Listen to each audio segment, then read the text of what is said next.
Boa noite. Esse vídeo inicialmente será exibido às 20 horas, no domingo de agosto de 2019. E desta vez, eu inovei um pouco na emissão do vídeo ao vivo, em função da minha internet ser uma internet mais lenta, e começou a ter problemas na emissão. Ao fundo, os meus cachorros que estão por aqui. E hoje eu vou me dedicar a falar de um tema, enquanto esse vídeo estreia, no caso, no domingo à noite, eu estarei ao vivo também respondendo o chat. De certa maneira, eu tinha a ideia do vídeo ao vivo para fazer mais uma conversa e tal. E eu tenho feito essa recolha, digamos assim, de temas para a gente conversar, exatamente no contato via WhatsApp, ou via e-mail. Nós já temos um número grande de pessoas que contactaram a nós, e alguma parte nós também temos no WhatsApp. Ah,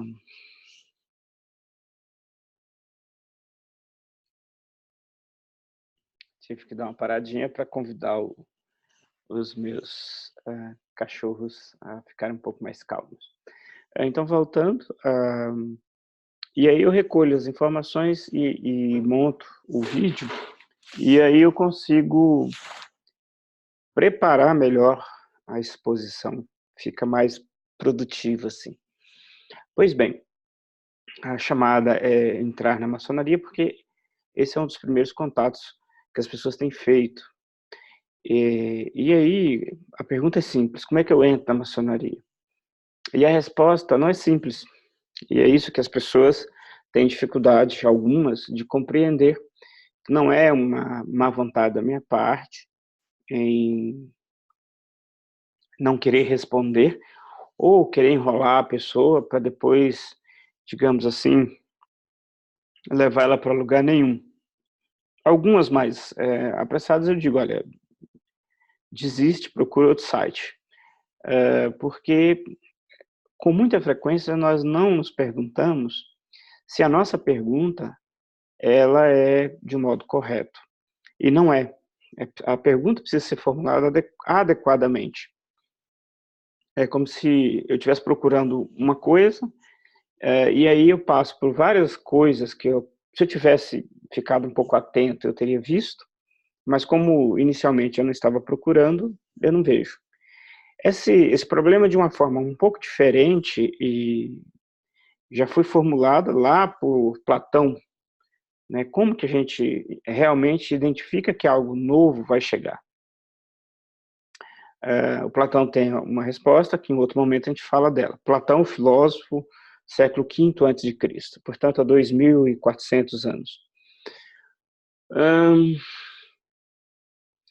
Então,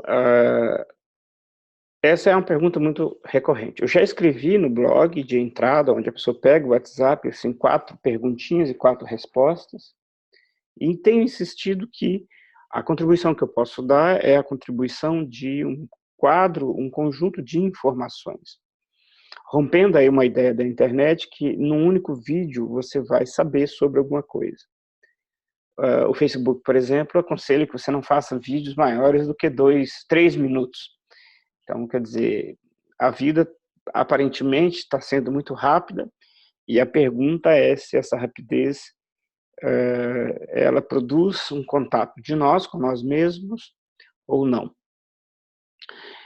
Então eu preparei essa live, né, que na verdade é uma semi-live, para então comentar de um jeito mais didático esta ideia de entrada, e como professor, a nossa função é exatamente esta, o diferencial é exatamente este, né? Porque de um ponto de vista lógico, em geral as pessoas não sabem nem por onde começar. E é né, é possível, sim, que a pessoa tenha essa pergunta inicial, né? O problema é que essa pessoa, muitas das vezes, que quer uma resposta rápida, ela que só aceita uma resposta, essas pessoas acabam sendo vítimas daquelas pessoas que preparam exatamente coisas para esse tipo de indivíduo que tem uma urgência, uma certa pressa. E aí ele entra em projetos que depois ele descobre que não era bem aquilo que ele queria.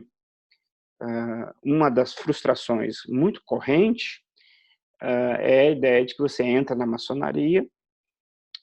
Muitas pessoas, por exemplo, têm me dado esse retorno, que nós já havíamos comentado em outros vídeos.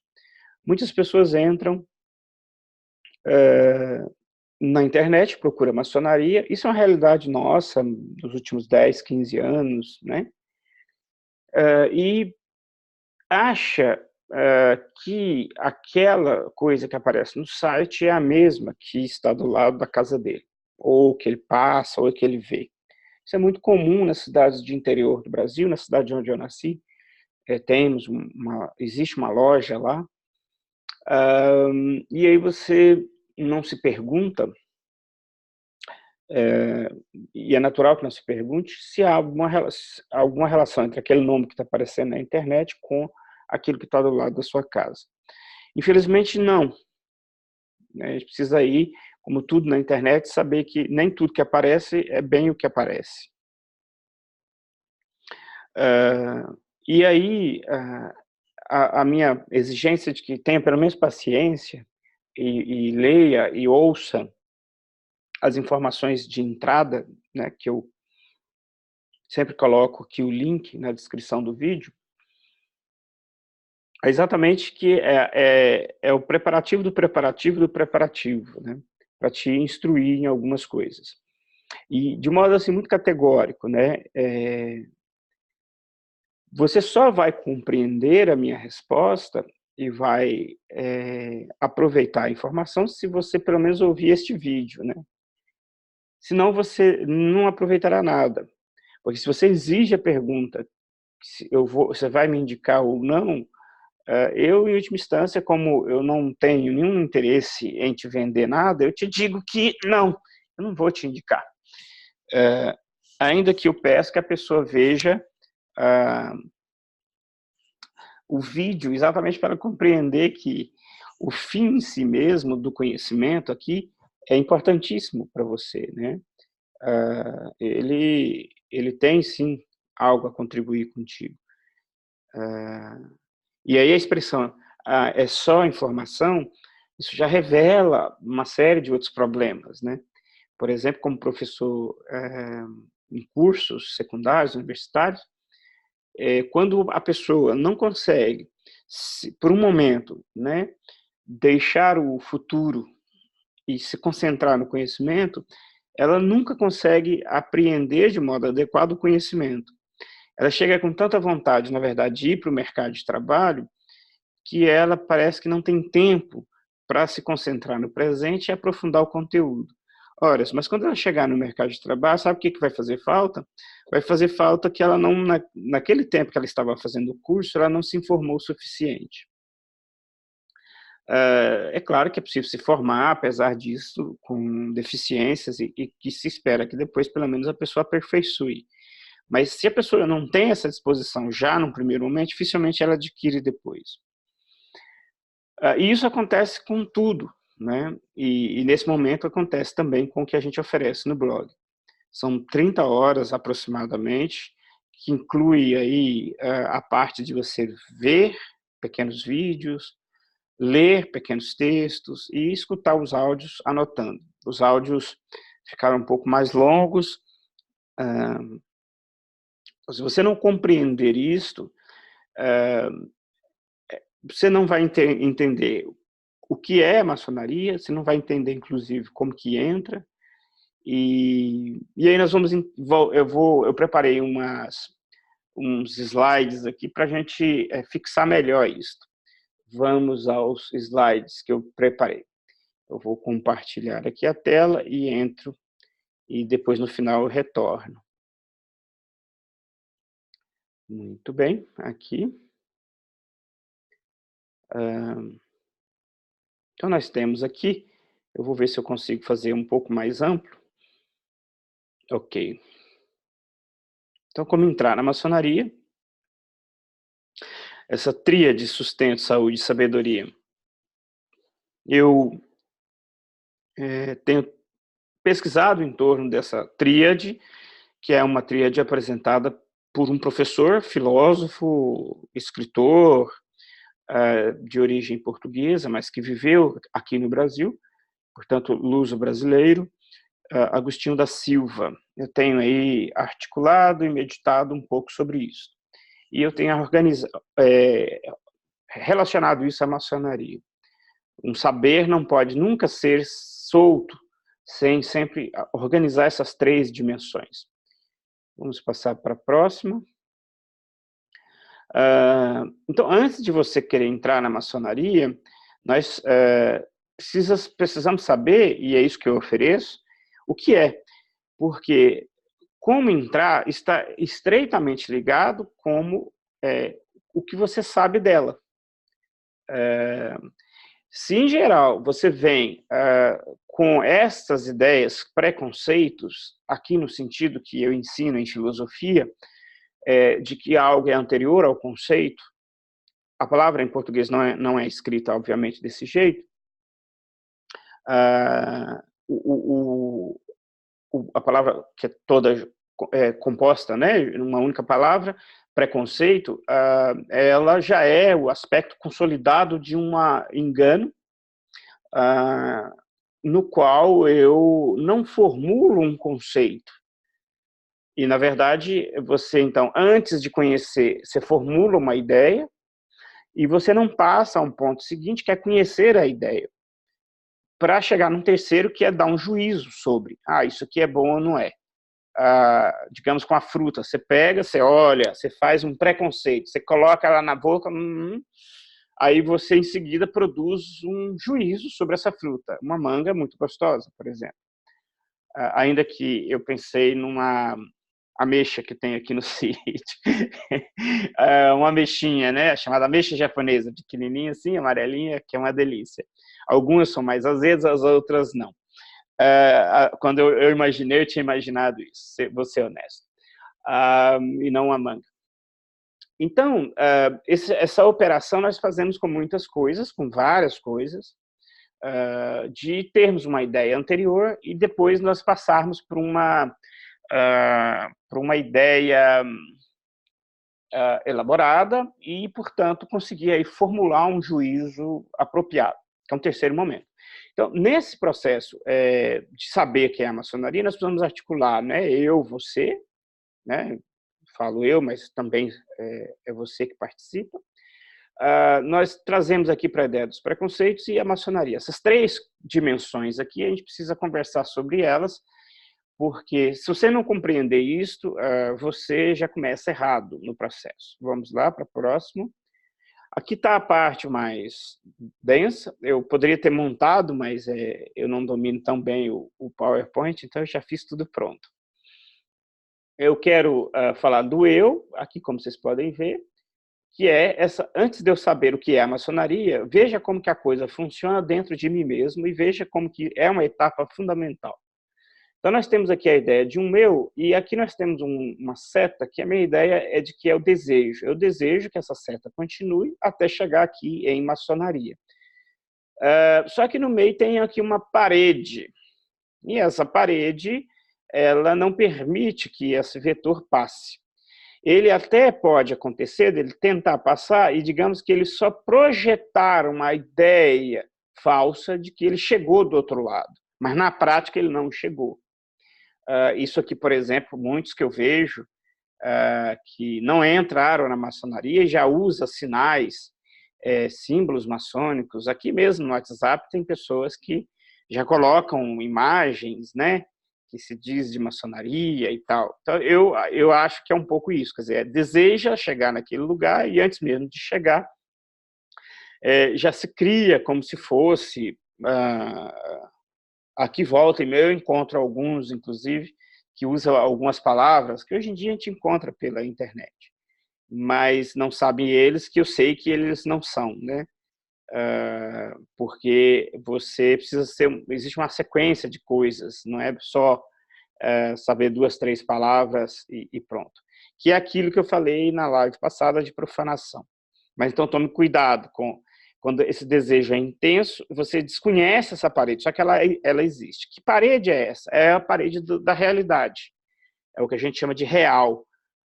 E o real é duro com a gente, né? O real, ele não é mole, né? Vou aumentar aqui a minha imagem.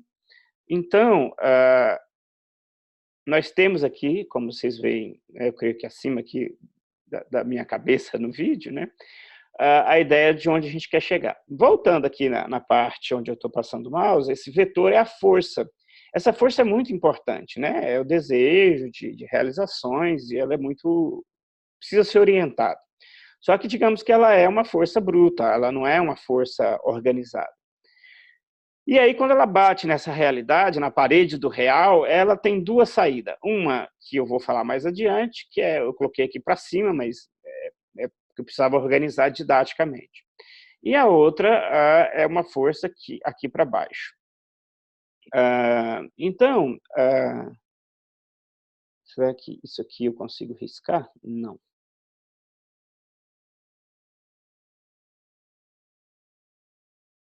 É uma caneta, gostei. Então, eu sinalizava que essa aqui é uma força, né? Exato, eu consegui, só preciso segurar aqui o computador.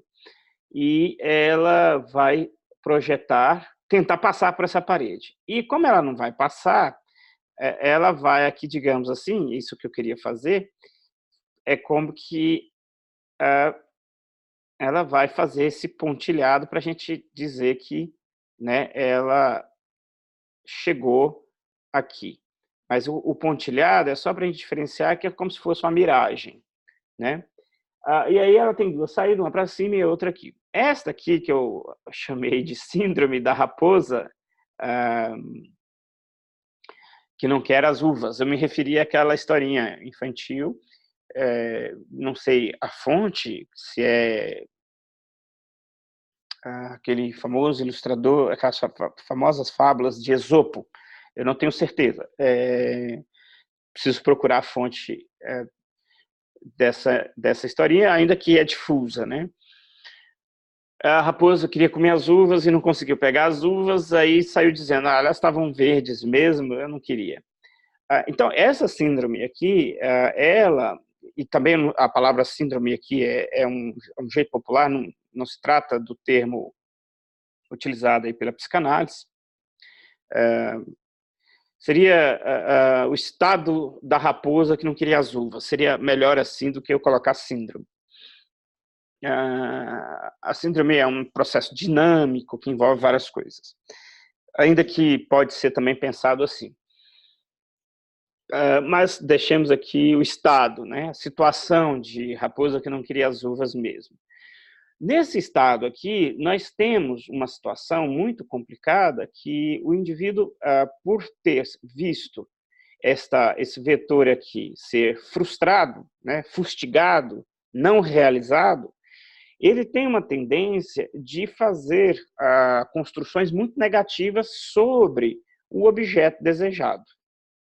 Porque ele se constrói, se articula, movido por esta força, é esta força que se viu frustrada.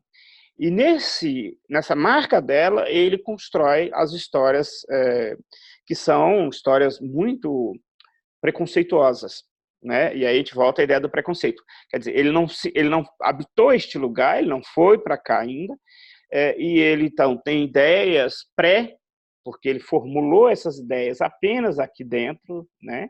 Não foi em outro lugar, apenas dentro deste eu. E ele então pega essas ideias que foram projeções, pode-se usar a ideia de como se fossem fantasmas, quer dizer, são ideias que não teve ali uma relação com o seu correlato, de fato, né? Foram ideias formuladas aqui que não partiram efetivamente da vivência aqui de dentro. Você pega esses fantasmas e anima eles faz a animação deles aqui pela força que foi frustrada. E ao ser frustrada essa força, ela então dá um tipo de vida para esses fantasmas, que são ideias que não tinha correlatos, que todas são marcadas pela depreciação.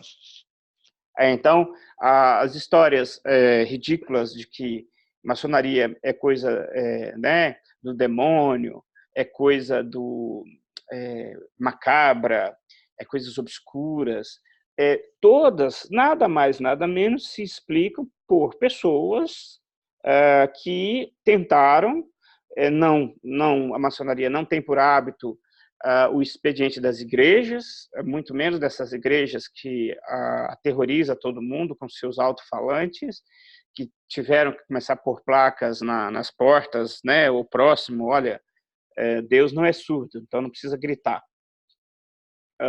Então, essa técnica de falar em público, de correr atrás do membro, de disputar pessoas para vir participar do grupo, como ela não tem essa metodologia, ela acabou então sendo uma instituição discreta que, se você quiser saber, você tem que ir atrás, você tem que ler. Hoje em dia, então, a internet deveria ser este lugar, e muitas das vezes não é, né? Tem muita informação, a gente não sabe processar a informação, contextualizar a informação. Então, este eu aqui é meu cachorrinho, Miguelito, que quer participar da reunião. Vem, Miguelito. Ele, quando vê eu falando em vídeo, ele gosta de participar também, né? Aqui, Mig. Ó, eu tenho que segurar ele, porque senão ele vai até o computador e derruba. Ele gosta de cheirar para ver o que está acontecendo. Vou abaixar um pouquinho. Este é o Miguelito, né, Mig? Você vai querer ficar participando ou vai sair da aula, hein? E vai que ele responde, né? Ó, tá vendo? Ele quer chegar lá. Eu vou ter que tomar uma atitude aqui, porque senão ele vai me atrapalhar. Né, Mig? Vai, desce. Vou ter que parar a aula, porque ele... não, vai ser possível continuar.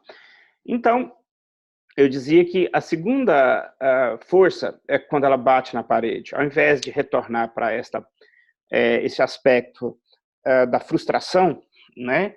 E a partir da frustração construir um conjunto de coisas, nós temos uma segunda possibilidade, que é essa força voltar para si e, a partir de um conhecimento de si, tentar compreender por que não foi possível, digamos, saltar entre o eu e o processo onde a coisa desejada.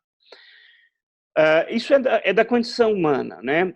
Todo o processo humano ele se dá desta forma, entre uma força inicial, essa força inicial encontra esse meio de resistência, que a gente chamaria de real, de realidade, ou de mediação, quer dizer, não é imediato, tem que ser processado e, portanto, mediado.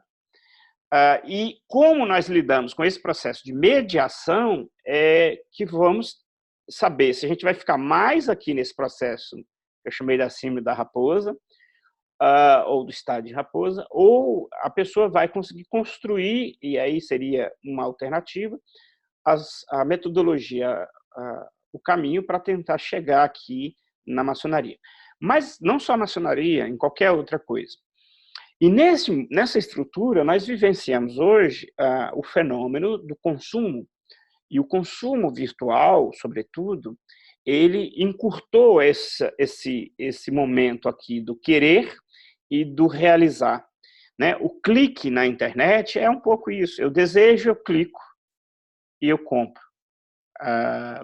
E, obviamente, as estruturas da internet se organizaram em torno disso, se digamos assim, tem aproveitado essa situação. Né? São as pessoas impulsivas, aí são dois conceitos, as impulsivas compulsivas. Né? Impulsiva é uma coisa, compulsiva é outra. Mas, de todo modo, são atitudes mais rápidas do que as atitudes que você precisa pensar de modo ao longo do tempo. Esse processo também de mediação, ele exige que você concentre, portanto, abra mão de muitos estímulos, que você consiga ficar apenas em um ponto, o que também tem sido difícil hoje em dia. Então, muitos que constroem, muitos que entram em contato querem uma resposta imediata, mas eu não tenho. Por quê? O primeiro processo é esse retorno ao eu, para se conhecer enquanto pessoa. E aí, quando eu ofereço as 11 aulas, a pessoa vai poder compreender que essas 11 aulas começam a indicar para ele um conjunto de elementos para ele voltar a ele mesmo, para ele conhecer ele mesmo, porque a chave está nele mesmo. E a metodologia da maçonaria, ela é uma metodologia que, se bem utilizada, pode servir para isso. Só que mais adiante nós vamos descobrir que esse processo, esse exercício de lidar com a gente mesmo, ele não é também de uma velocidade de um clique. Isso é uma outra coisa que a internet não contribui, digamos assim, para a nossa vida. Contribui para um conjunto de coisas, mas não 100%. Porque o trabalho sobre si é um trabalho de uma vida inteira. Você não termina ele em 5 anos ou em 30 segundos, que é clicar num botão, e pronto, depois você vai fazer outra coisa. Não. Cuidar de si é um longo processo. Até mesmo essa ideia de si já é problemática, porque na filosofia contemporânea, este si não é bem a mesma coisa que as tradições cristãs acreditam. Não é oposto, né? Não é oposto. A possibilidade de saber quem eu sou, de certa maneira, não é oposto. Eu vou dizer que até retoma uma ideia muito forte no cristianismo, pelo menos naquilo que a gente tem notícia de literaturas indiretas, do século I. Nós temos poucas coisas, papiros, qualquer, né, questão arqueológica do século I e II da tradição cristã. São raros materiais. Os materiais começam a surgir escritos a partir do século III, que depois vai ser lido diretamente pela Idade Medieval, e nós, contemporaneamente, acessamos esses textos nos originais, quem trabalha com essa pesquisa. Mas nesta ideia, então, que nós conseguimos ler desse século I e II, o cristianismo tinha muito forte esse processo comunitário, que é essa definição contemporânea das relações humanas enquanto vínculos. O que sou eu? Eu sou um emaranhado de vínculos. Isso é importantíssimo. E que isso coincide com possíveis leituras iniciais do cristianismo. Não é totalmente contrário, não. Então, nesse exame de quem eu sou, eu vou, então, conseguir construir o que eu estou chamando aqui de um jeito, uma ponte, ou qualquer outro nome, para eu mediar a minha realidade. Mas esse processo ele passa necessariamente por eu fazer um exame aqui do eu e me dar conta que, inicialmente, essa ida não é possível, eu volto sobre mim, portanto, volto sobre os meus conhecimentos, sobre a minha reflexão, medito, e através desse processo de retorno a si, de percepção, realmente eu não conhecia o que é essa coisa. Então eu preciso conhecer pelo menos um pouco o que ela é. É possível que toda a ideia que eu faço dessa instituição que está dentro de mim não é esta. Eu preciso ter uma outra ideia, porque é a partir dessa outra ideia que eu vou conseguir compreender, então, como eu consigo sair desse ponto e ir para este. Entende o processo, como é que ela é importante? E as minhas 11 aulas, 12 aulas, eu ofereço exatamente esse roteiro para você conhecer um pouco, comparar o que você tinha como ideia com o que você ouviu, com o que você vai ver no curso, né, melhor dizendo, quer dizer. E eu já adianto, a percepção popular é muito negativa e chega mesmo a ser perigosa acerca de um grupo que é legalizado, que é regularizado na junta comercial e que aqueles movidos pela síndrome da raposa, sempre falo síndrome, mas pelo estado da raposa, tendem a denegrir, tendem a construir e tendem a construir uma imagem assim semelhante, próxima de grupo criminoso. Então isso é preocupante, porque em um dado momento, isso pode sim gerar consequências concretas. Se essas pessoas, os famosos haters, esses faladores maus do que os outros estão fazendo, continua com essa insistência virtual de difamar, num dado momento isso cria impactos concretos na vida de pessoas. Então, um curso como esse, ele surgiu exatamente no contexto de uma palestra sobre antimaçonaria e na informação desse palestrante de que, sim, foram mortos maçons junto do processo do extermínio em massa de judeus, o Holocausto. Também foram mortos maçons, foram mortos outros, né, por ser negro, homossexual e tudo mais, sendo sempre o número de 6 milhões de judeus, né? Eu acredito que seja até mais. Então, nesse contexto, é preocupante os indivíduos, então, que, movidos por esta frustração, eles não consigam nem mesmo ler ou ver as instruções com detalhes, porque essa imediatidade que é divulgada na internet, o Facebook, por exemplo, te sugere fazer vídeo de 3 minutos, não pode ser mais do que 3. O Twitter reduz a sua quantidade de escrita, porque pressupõe que você escreve. Quer dizer, nós estamos vivendo uma ideia de imediatismo que nós, enquanto pessoas, ainda não temos estruturas para processar tudo isso. Precisamos utilizar o instrumento, ele é fantástico, ele permite muitas coisas, eu uso muito o conselho que se usa, nós estamos usando aqui agora. Mas a gente precisa aí de uma reflexão, né, um detalhe, um parar para pensar e usar o instrumento de modo adequado. É só isso que é a proposta. Então, aqui na ideia do eu, esse retorno, então, produtivo, é o conhecimento deste eu para ver se lança na próxima situação, no momento desejado, no momento que se projetou desejar. Pois bem, vamos passar aqui para a próxima, e o meu amiguinho voltou aqui, né, amigo? Deixa eu tirar um negócio aqui, porque ele vai pisar em cima. Aqui eu trouxe algumas considerações atribuídas a Pitágoras para finalizar essa aula, e eu vou falar especificamente da última. Deixa aqui a imagem, depois eu mudo ela. Isso é atribuído a Pitágoras, enfim, é uma outra história, porque de Pitágoras a gente tem muitas coisas que são atribuídas, mas nós não temos propriamente coisas de Pitágoras. O que é mais antigo, Deus, né? O que é mais belo, universo. Opa, só voltando. Eu quero só ler a última que eu acho interessante.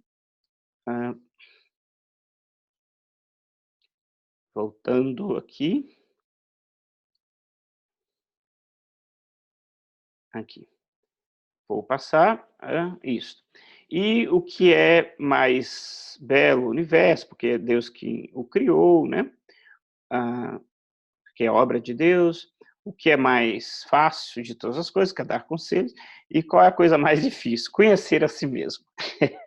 Então, eu termino essa live, semi-live, que eu vou estar aqui respondendo as conversas. Mas o vídeo foi gravado em função do meu problema com a internet, de ser uma internet lenta. Eu, então, te convido para assistir essa aula. Convido para comentar, porque eu vou responder aqui do lado. E queria finalizar com isso. O que é a coisa mais difícil, que é o conhecer a si mesmo. E é óbvio, quando eu falo isso, eu não digo que só você que procura a maçonaria pela internet, só você que está nessa jornada. Eu também estou nessa jornada e espero não parar de estar nela tão cedo, né? Eu espero até o último dia estar nessa jornada de conhecer a mim mesmo. E eu fico me perguntando, imagina se esgotasse, se eu já tivesse conhecido tudo de mim. Nesse momento, entramos em crise existencial, porque a vida tem esse gosto de nós estarmos sempre examinando a nós e não a vida do vizinho, né? E voltando para nós, não é um egoísmo, né? Isso é outro objeto de outra aula, de outra discussão filosófica. Mas conhecendo as nossas potencialidades, os nossos limites, e conhecendo aquilo que nós temos em nós de recursos, no sentido de capacidade de responder às coisas. Por exemplo, o recurso de reconhecer que eu desejo participar de uma instituição, mas não quer dizer que eu participe dela a partir do momento que eu desejei participar dela.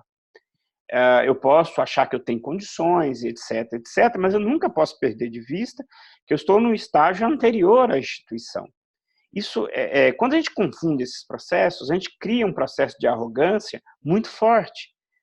Quando a gente desconhece os nossos limites ou esses posicionamentos adequados das coisas, do que eu tenho de potencialidade, do que eu tenho de fraqueza, quando a gente não consegue dosar essa percepção de nós mesmos, é muito difícil, porque a gente se torna, em geral, arrogantes. Ou falso modesto, por aí vai. A investigação do eu é um desdobramento amplo, todas as aulas, de certa maneira, irão tratar desse assunto, o que é iniciação, o que são os símbolos maçônicos, o que é o ritual, são estruturas pedagógicas muito criativas para que você examine aquilo que é misterioso. O que é o grande mistério? É exatamente eu mesmo me conhecer. E mesmo eu me conhecendo intelectualmente, as minhas disposições não intelectuais, que também fazem parte de mim, as questões mais, a gente chamaria, pré-conscientes, essas coisas só produzirão mudanças depois de um bom tempo nesse processo. Porque, de certa maneira, é até positivo, porque imagina se todo dia você acordasse e tivesse que, né, reconstruir quem você é, reconstruir. Seria terrível para a nossa existência. Então, é bom que a gente tenha estruturas que, digamos assim, se repetem. Agora, nós desejamos que essa estrutura não produza certas coisas. De tempo em tempo, é normal na cultura humana esse processo de avaliação, né, comparação e decisão, se a gente deseja continuar sendo desse jeito e não daquele e tal. E aí a gente trabalha em processos de mudanças ou em processos de manutenção de coisas boas. Porque a gente vai verificar que enquanto nós não somos uma coisa fixa, estanque. É uma coisa que está sempre em relação. Mas não quer dizer que seja flexível demais, né? Ela tem aí uma certa estabilidade. Como entrar na maçonaria, que é o tema, eu volto para a tela apenas da aula. É exatamente chamar a sua atenção que antes de você querer dar um salto para frente, você precisa retornar para si. E aí, o primeiro encontro que você vai ter em si mesmo sobre maçonaria é que é provável que as ideias que você tem aí em você não são as ideias do que seja maçonaria. Você precisa participar da instituição para você saber o que é.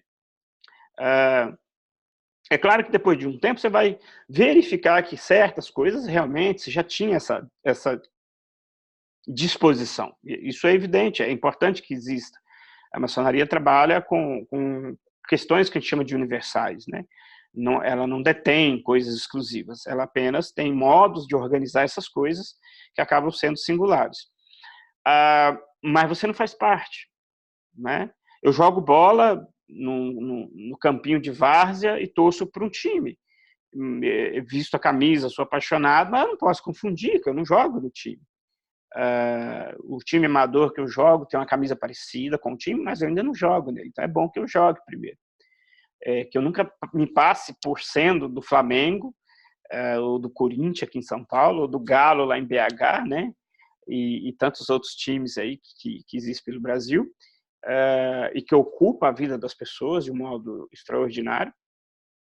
Eu não posso confundir as coisas.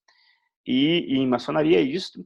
E a coisa fundamental que você precisa entender é que as ideias que você tem acerca de maçonaria não são bem essas ideias as que são verdadeiras. E aí justifica a presença de um curso com 11 aulas para começo de conversa. E aí, como entrar na maçonaria, terá uma outra resposta totalmente diferente lá no fim dessas 11 instruções.